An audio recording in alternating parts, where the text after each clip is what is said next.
Tapos ito sira po ito. Tanggalin na natin para hindi na humawak. Yan, tinanggal po natin para hindi na humawak. Magandang umaga mga kaibigan. Nandito tayo sa ating mga pananim. Ito, i-check po natin sila at magdidilig tayo ngayong umaga. Ito, ang gaganda nila. Itong pichay po, ayan, ang lalaki na. Nakukuhanan na po yan. Yan, tignan, ano natin, i-front natin. Ayan na sila mga kaibigan. Ayan o, patlang na o. Ito, lalaki na o. Ayan o. Pwede na po yan. Kinukuha na namin yan. May bumibili na nga po dyan eh. Ayan pa po yung kamatis. Ayan ang lalaki ng bunga o. Ang lalaki ng bunga ng kamatis. Yan. Yan. Ang dami po niyan, no? Iyon po, ito naman yung talong. Yung talong, nakuha ko na yung mga bunga niyan. Tuturka daw. Ito naman yung mga sili. Natutuyot na sila. Pero, dilig lang katapat niyan. Sitaw. Pangtanim. Dito yung sinisigaan. Ito po, pipitasin ko na rin to kasi sayang. Baka matuyot na naman.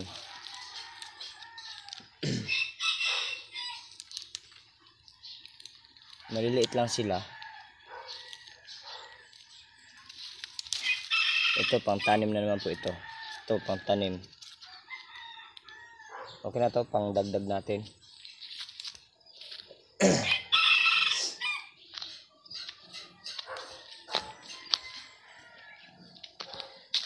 Ito po yung mga bagong siling tanim. Yan, bago lang yan. Ayan. Yan. Tapos ito. Yan. Tapos ito po yung mga kamatis na iba. Ito yung ano talaga, maraming puno. Konti ang bunga. Pero ayan, mga namumunga na po sila andun sa baba. Ayan. Tapos ito sira po ito. Tanggalin na natin para hindi na humawak. Yan, tinanggal po natin para hindi na humawak.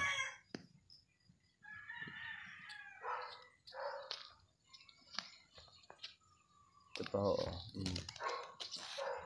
ayun. Namumunga na po sila. Marami na. Ayan. Nilagyan po pala ng kahoy para hindi sila tuluyang tumumba. Kasi gawa ng bunga nila mabigat, natumba.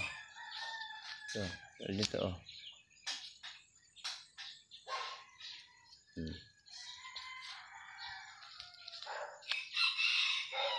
Tapos ito po, isa pa sa panghalo sa pag naggata ka ng kinunot. May tawag sila dyan eh. Kalimutan ko tawag dyan.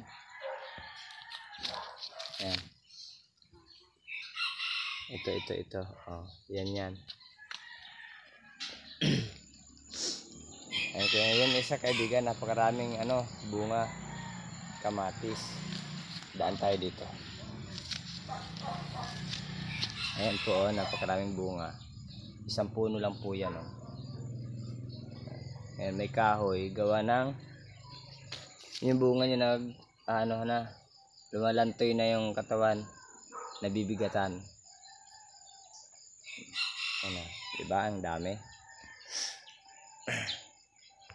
Ayan kaibigan. Ayan yung mga kamatis.